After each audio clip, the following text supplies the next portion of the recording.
শনিবার দুপুরবেলা আড্ডা মারতে মারতে হঠাৎই মনে হলো একটা ঝটিকা সফর সেরে ফেলা যাক।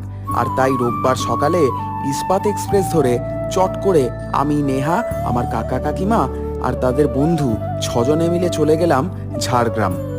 স্টেশনে নেমেই একটা টোটো নিয়ে প্রায় 15 কিলোমিটার পথ অতিক্রম করে আমরা চলে গেলাম চিল্কিগড়ের কনক দুর্গা মন্দিরে। জঙ্গলে ঘেরা এই সুপ্রাচীন মন্দিরের পরিবেশ সত্যিই অপূর্ব। রাজা গোপীনাথের তৈরি এই মন্দির আনুমানিক 500 বছরেরও বেশি পুরনো।